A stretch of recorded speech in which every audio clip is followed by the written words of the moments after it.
Hi, I'm Gary Chris with SaniServ. Today we're going to be talking about the daily operation of your machine.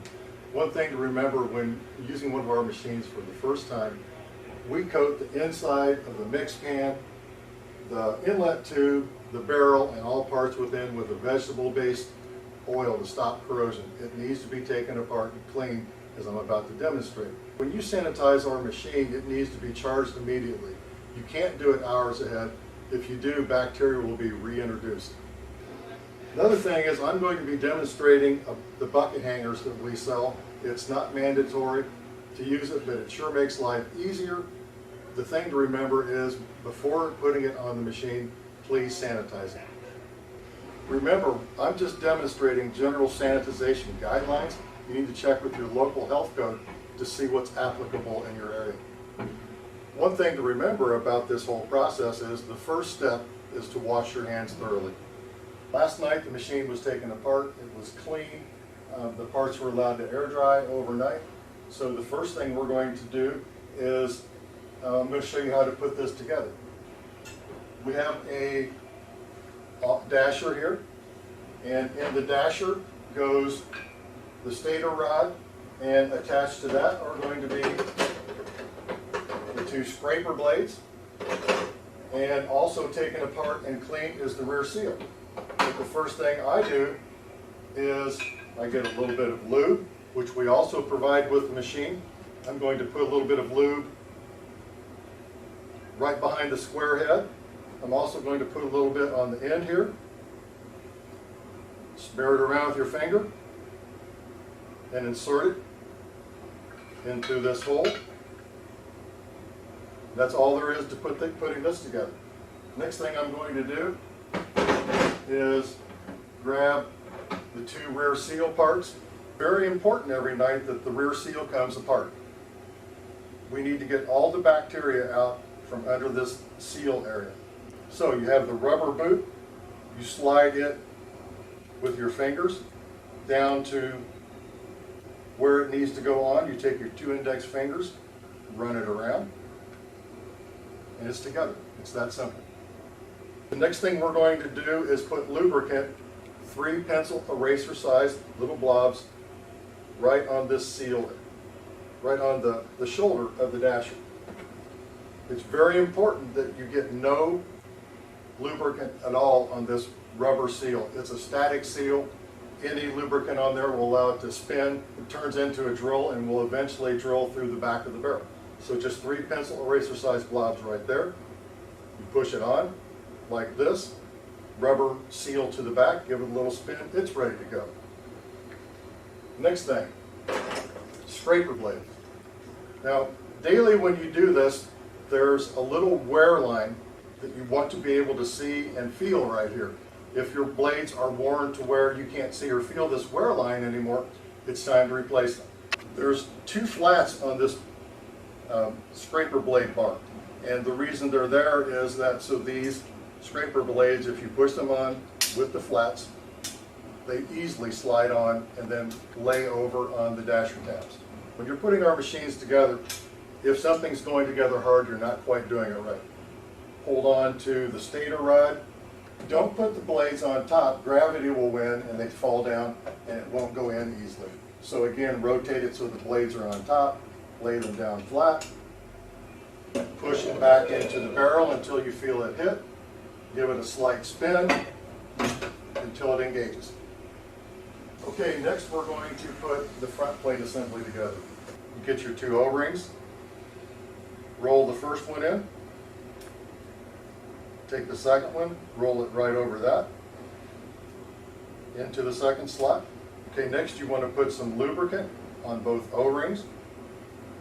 Then you want to take your finger, smear it around, work it down in a little bit, around both of them. And then what's left, rub in between. So you get a good slick area where the seal is. Next we need to take the lubricated plunger assembly. What's important about this is to align this hole in the plunger up with this slot in the front plate. And the first O-ring will go on very easy. As soon as you feel resistance, what I want you to do is twist as you go on. As you twist going over that O-ring, it makes it last longer. We line up the hole, grab the handle and the fast pin. The handle goes in, the fast pin goes down through. Shut the assembly and it's ready to go in. Put the front plate seal onto the front plate, drop it down into the slot, work it around with your fingers, and a little bit of back spin here allows it to roll right in. Now the front plate assembly is ready to go on. We're going to insert the square stator rod head over here into this square recess. Okay, when you're putting this together, you feel resistance before you put the knobs on. Look from the side and you should see a gap between the black front plate seal and the barrel. Now you put on one knob at a time, just barely starting it. It's a pretty tight fit between the barrel and the plug on the back of the front plate. So we don't want to lock one side down and then force the other. So what you want to do is gently rock it in. So a couple of turns back and forth on each one until you get up and it gets fairly tight. And then if you look from the side, you'll notice that that gap is completely gone. We have a good seal. Yep. Okay, next you need to get your mix pan agitator and look at it. If people drop it in a sink, these become bent. They're very easy to bend back into place. They need to be straight up and down from the front and the side. If they're all bent in, it loses the bulk of its ability to keep the mix turbulent in the pan to allow all the coolant to work properly. So we'll turn it over, put just a little bit of lubricant right on the center, look inside the pan for where the swirl marks are, drop this right down on top. That's ready to go. Next we need to put the carb tube together. There's a thin O-ring that was cleaned the night before. It should be in the tray. It slips in the groove. Also just a little bit of lubricant.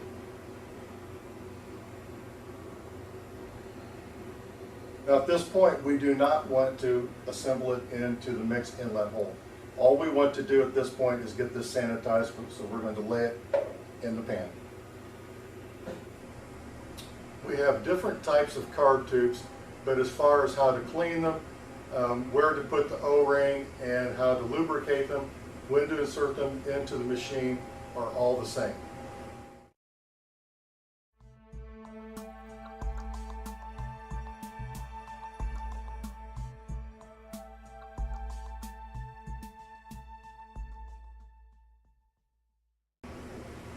We provide a non-chlorine sanitizer liquid with our machines from a company called EnviroClean. You want to add 4 pumps of this to 2 gallons to cold to lukewarm water. Mix it up thoroughly.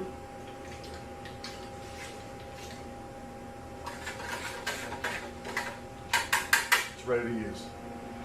You want to make sure that your spigot is closed. We're going to dump the 2 gallons of warm pre-mixed sanitizer into the machine.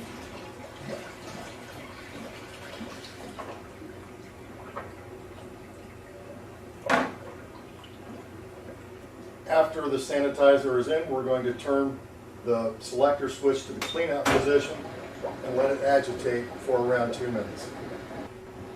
Remember, when you're sanitizing this machine, always turn it to clean up. If you turn it into the auto position, the refrigeration will come on. It will freeze the sanitizer water and damage the machine. Okay, for all of our different models, we make what's called a bucket hanger. The last thing you ever want to do to our machines is hang anything from these handles. It puts all the pressure on this little plastic area up here and will eventually crack out. It can do even more damage internally if done enough over time. The machine's been running for a couple of minutes. I've shut it down. Remember, never stick anything in the mix inlet tube or through the front plate opening while the machine is running. Personal injury and machine damage may occur. I'm going to take the brush we supplied, go down through the inlet hole, I'm also going to go around the sides here, getting sanitizer everywhere. So we get a bucket, we hang it from the hanger, and we're going to drain everything we can out. Reach inside while it's draining, grab your carb tube, shake it off, just set it on top. I even turn on the dasher into clean out one more time to get the rest out if you can. Okay, the next thing you want to do is remove the bucket off the hanger.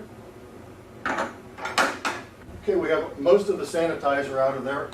The next thing is I like to get a big cup, pour some of your mix into it. Okay, we're going to chase out the remaining sanitizer with product. So we want to hang a bucket up here again on the hanger. Take some mix in a clean cup. We want to chase it all the way around the inside of the pan until you get it all the way around. Just use a little to do this.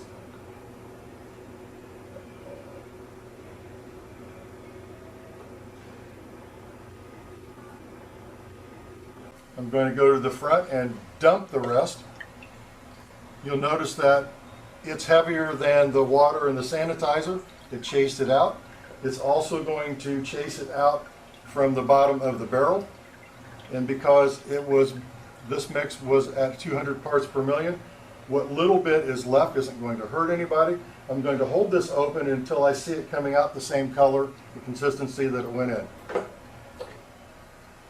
Next thing I'm going to do is I'm going to leave the carb tube out.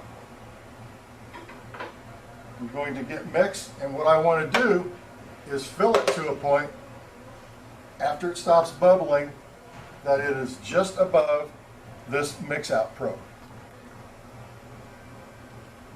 It needs to be filled to a point above that mix out probe so that the machine will work.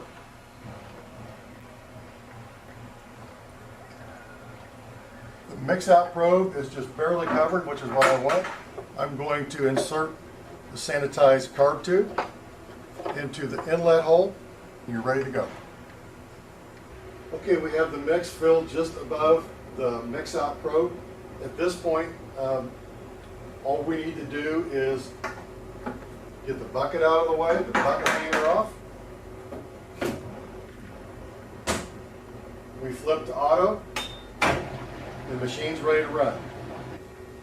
The reason we filled the mix pan just above the mix out probe is it gives you the opportunity to use all the rerun you can from the night before. Anything that was drained out of the machine the night before and has had a chance to thaw out, you can mix 50-50 and consume it in the machine after it's been charged with fresh mix. It's very important that you charge it with fresh mix. And once a week, the bacteria chain from the rerun needs to be completely dumped. That means everything that's been in the machine or that's been through the machine already and is in the walk-in needs to be thrown out so that the bacteria chain is broken. After you sanitize it, you start with fresh mix.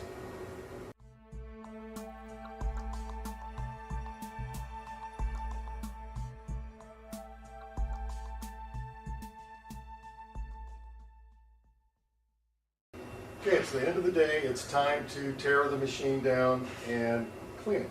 So the first thing to do, flip it down into clean out for a couple of minutes. Let it thaw out a little bit. It makes dispensing a little easier. I'm going to remove the top cover, put on a bucket hanger, because again, you do not want to hang buckets from this handle. You'll wind up cracking the front plate right in here, and over time it can do even more damage internally. Put my bucket in place on its hanger. Reach in, grab the carb tube, get this O-ring off. If you take a rag and pinch on both sides, leaving extra room down below. Push up, it comes right off. Got this off, I'm going to put everything that I take apart into a bucket to go back to the sink to clean.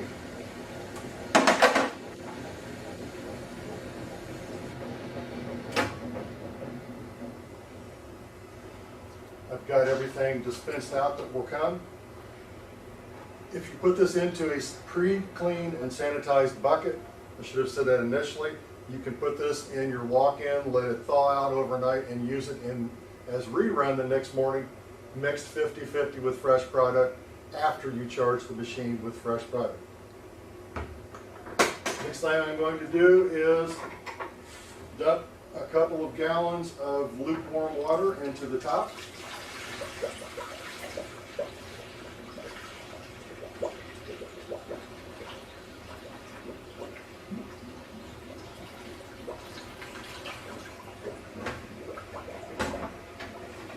With the machine still off, remember, never stick anything in the mixed inlet tube or through the front plate opening while the machine is running. Personal injury and machine damage may occur. Take your brush, go down through the inlet tube,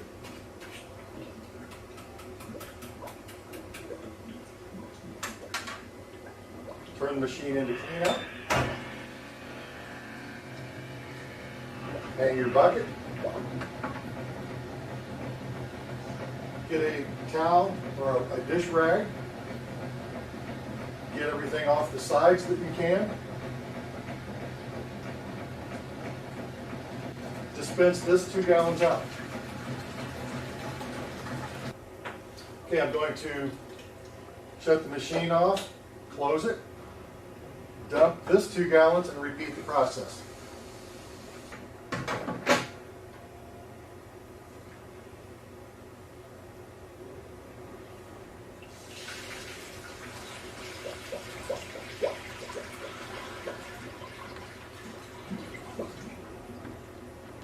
With the machine still off, I'm going to clean the inlet tube one more time with the brush. Flip it into clean out. And drain what's in here. Okay, this is drained. I'm going to shut the machine off. You need to get a container that will stay on without the hanger. We're going to take apart the machine now. Sometimes if your hands are wet, it takes a rag. And basically I do it the same way. To get it started,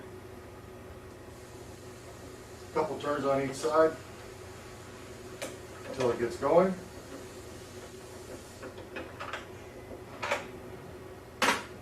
Remove the front plate. Some water will drain, so you need to have a container to catch it. It won't be very much, so the drip tray will support it. You take your handle vertical, pull the pin, pull the handle, pull the spigot plunger out. Again, you go back to the dry rag, and you want to take the back one off first. If you take the front one off first, the problem will be that you'll roll the back one onto the front. Same thing, pinch and push. You can roll it off at that point.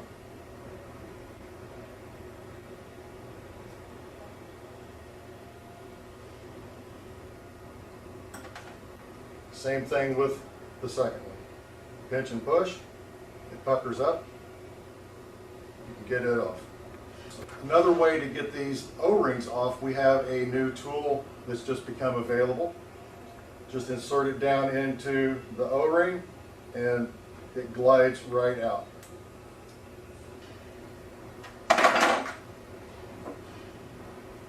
You need to get this O-ring off, and typically a smack on your hand will get it enough to get it off.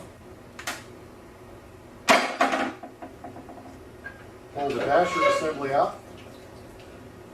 You can get the stator rod off. Both blades, remember you need to align it with the flats. We'll pull right off. The rear seal comes off.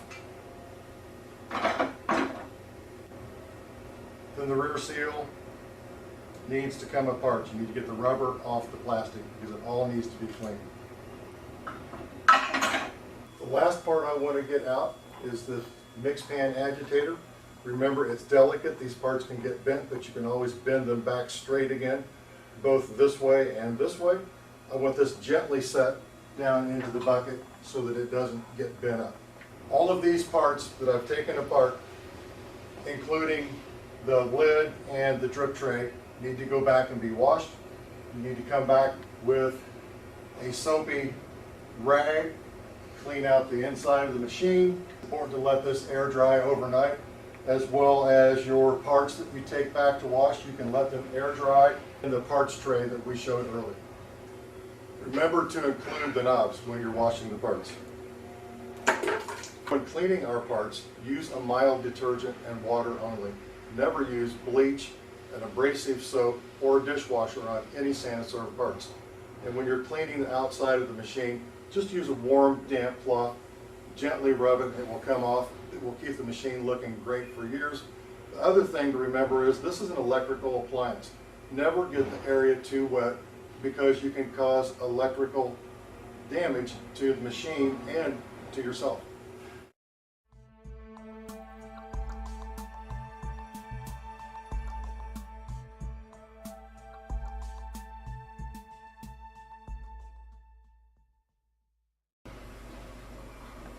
With our scraper blades, as I mentioned earlier, right through here, all the way across, about 1/8 of the way back, is what we call the wear line.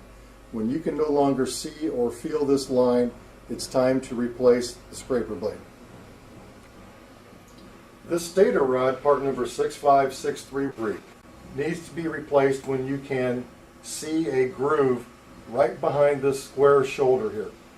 What happens is the dasher will wear into there, and particularly if you don't lubricate properly, but once the groove gets there, it allows the dasher not to run on center anymore, and you won't get the scraping action that you need. We recommend our tune-up kit every 6 months for a normal store, for a 24/7 store, or a high output store. We recommend this every 3 months. Included are all of the O-rings, the lubrication, a new set of scraper blades, the brush, and a rear seal. As I mentioned earlier, we do sell bucket hangers for everything we make, and you'll notice protective coating on the inside so that your machine will not get scratched. For our ice cream models, you're seeing a list of all of our tune-up kits, bucket hangers, and carb tubes by model type.